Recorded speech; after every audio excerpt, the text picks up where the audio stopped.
Good morning, Jags. This is Fahad. Today is Tuesday, January 26th. Let's get started. So I would like to bring up One Connect, symbol OCFT, into the picture, and I'm reiterating the bull case over here in this stock, OCFT.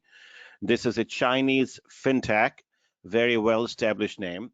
For those who may remember that back here on October 21st, Chronicle presented the bull case for this company. This was in the episode 6 of the Chinese Tech Demystified series, in which we covered the bull case for this $8 billion company. It provides a technology as a service platform for financial institutions, enabling them to conduct services for end users, including digital banking, insurance, and asset management. And in this presentation, we talked about how as a single source shop for all kinds of digital banking in China, this company has been able to grow its revenues at a very strong growth rate of 40% year over year during the first 6 months of 2020. And on top of it, it has created a whole raise of upselling opportunity to existing customers and all of that. Now, I bring this up because on October 21st is when this bull case was discussed. And by the way, you can go and see the full research note and slide deck on the website at that time as well. But since then, it hasn't really done much. It has been playing ping pong in a very tight range between $20 and $23 per share for the past 3 months. But there's two things that are appearing on my watch list now that I believe that this is about to break out. And the catalyst for the breakout may very well be this earnings report that is expected on February 2nd, rather. So number one, I'm starting to see an improving volume profile behind this stock technically, and that's generally a precursor for a potential breakout, because essentially the volume profile is telling me the stock is under accumulation. Here's another way of taking a look at it when it comes to the volume profile. Simply go over here, the stock charts, and you will see, let me expand the view over here.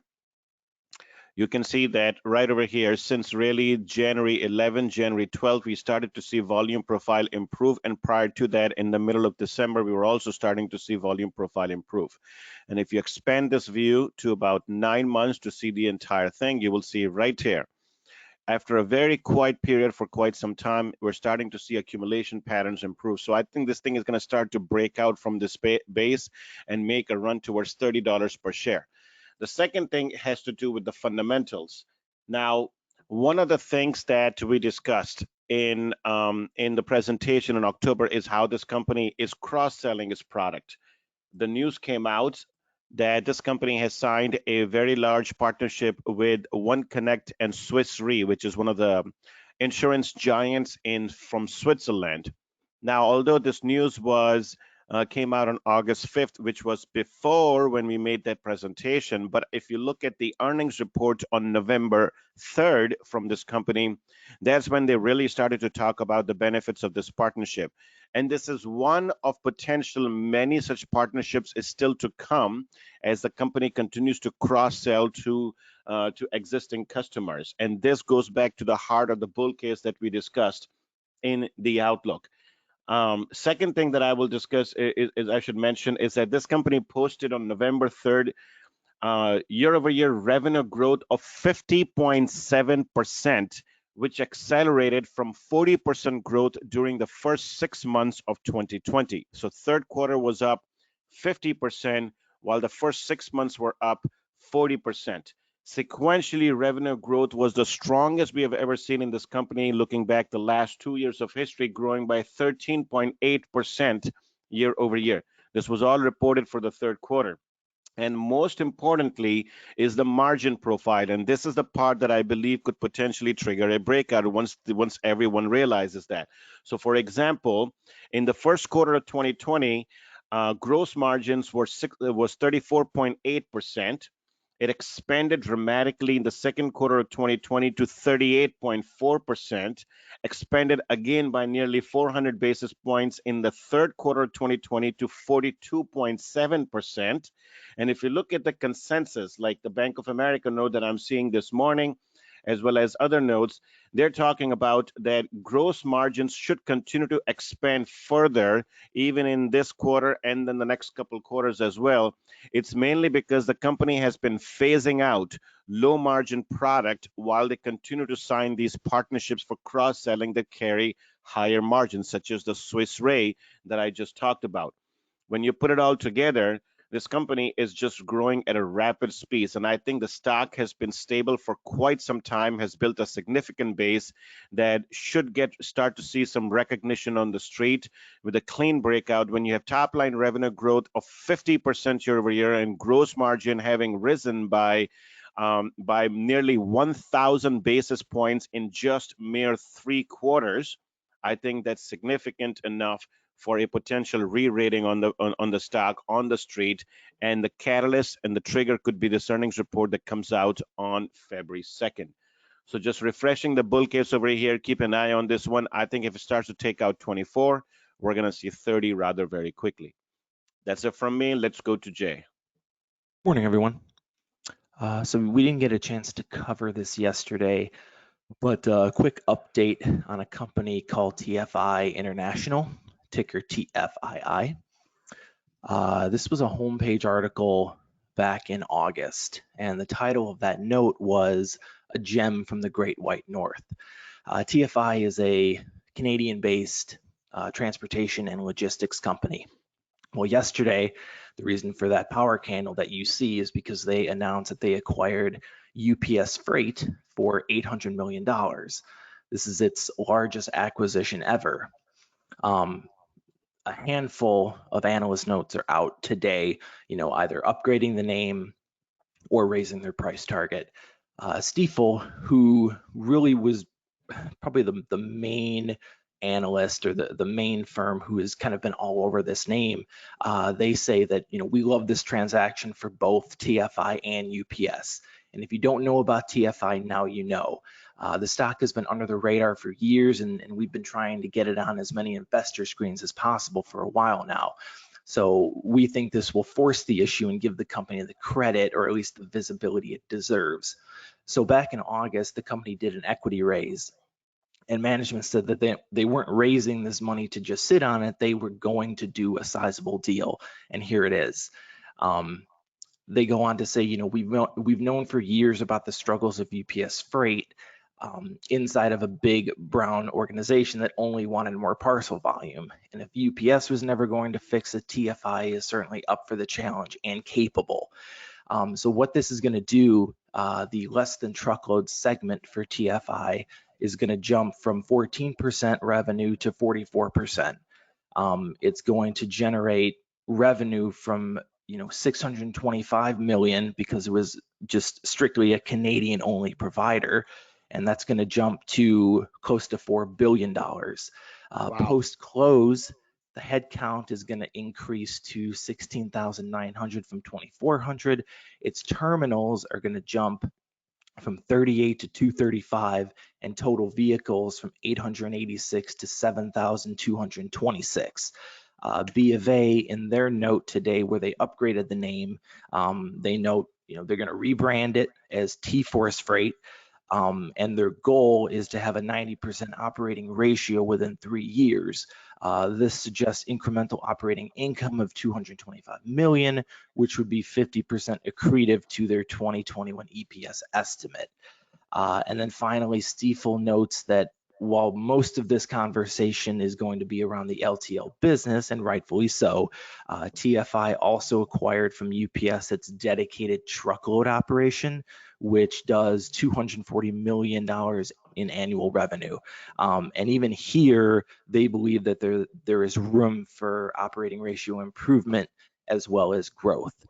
So yeah, just a win-win for both companies, because UPS is shedding an underperforming asset, and TFI is essentially, as they said, up for the challenge in improving this business.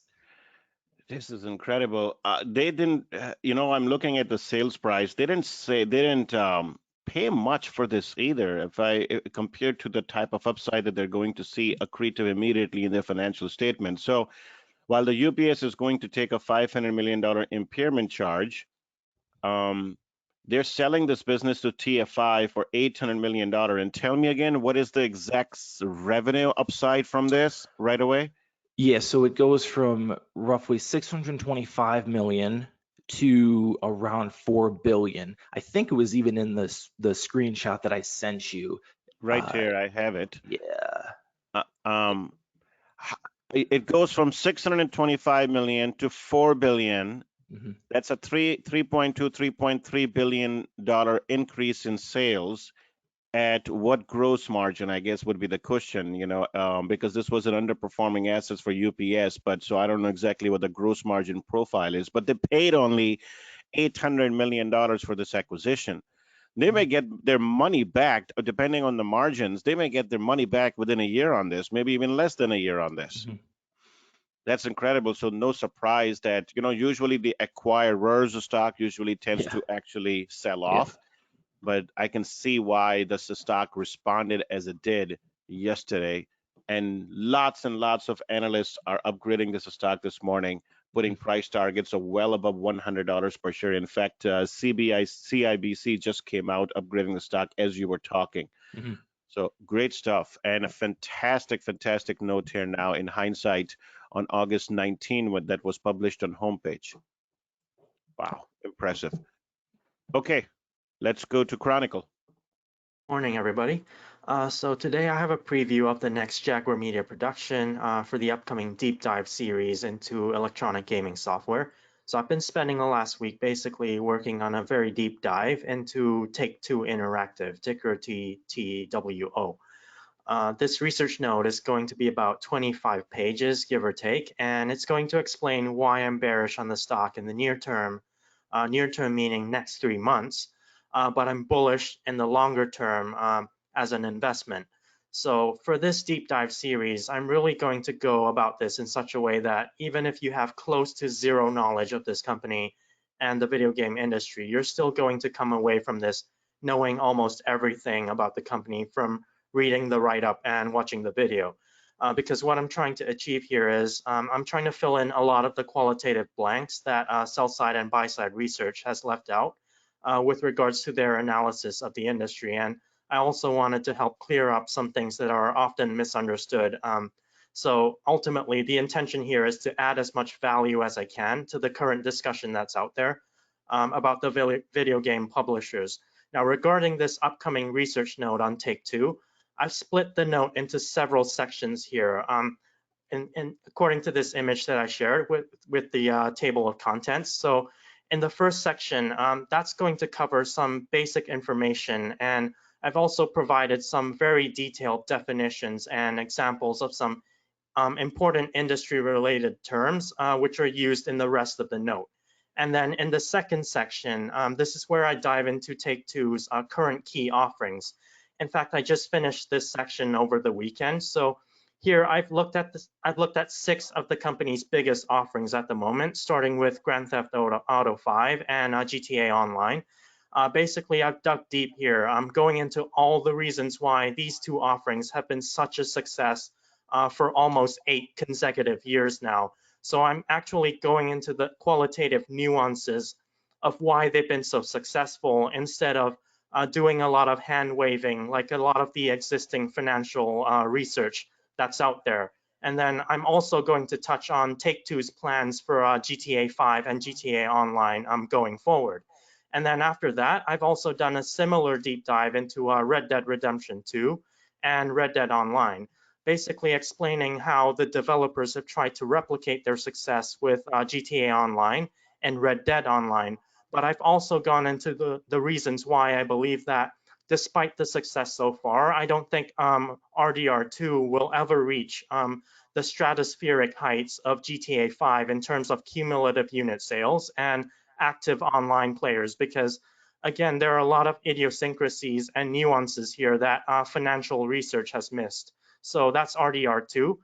Next up, I've covered Borderlands 3. So with this title, I'm choosing to focus on the reasons why active player engagement in this game has been slowing substantially since early last year. Additionally, I'm also going to go into all the things the company has done to try and fix this and singling out what's working and what's not. So that's Borderlands 3. And then the final offering I've chosen to look at is the NBA 2K series.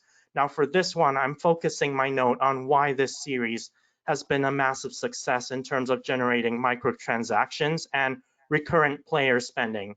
A lot of it has to do with a particular game mode called My Career. And so here I'm digging into the details and history of this game and how it has evolved over the last decade into what it's become today, and ultimately why it's so addictive for players to keep making microtransaction payments within the series. So put together, that's basically the entire section describing all of Take-Two's biggest offerings.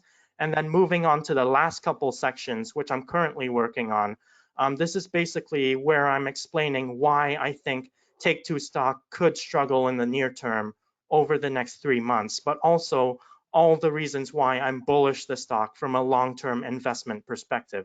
So this is what I've been working on for the past week. And at the current pace, I think we're going to be able to publish this write-up and record the video this week. And this is all going to be available for free, so take advantage of it. Yeah, great stuff. Lots and lots of content. 25 pages is a lot to absorb, Chronicle. You know, that's a um, that's a quarter of the size of our whole quarterly outlook that we issue, in which we discuss like 15 some stocks. But so there's a ton and ton of coverage over here. I guess you will learn every single thing that you possibly can about Take-Two Interactive in this note. So I haven't seen this myself, as you have been working on it. So I would like to see when it's complete, what it looks like, and let me know just when you want to actually do this presentation. So just to be clear to everyone listening to this, this deep dive into Take-Two Interactive with near-term bearish view but long-term bullish view is going to be the episode 1 of the new Jaguar series that we're going to be starting about gaming software. And so going forward from here for next several months to come, you're going to see more and more coverage of different stocks in this particular category, starting from Take-Two Interactive. So looking forward to it, Chronicle. Just let me know when you're ready, all right? Sounds Okay. Good stuff, folks. We're going to stop over here. Thank you very much for joining, and we'll see you in the chat room shortly.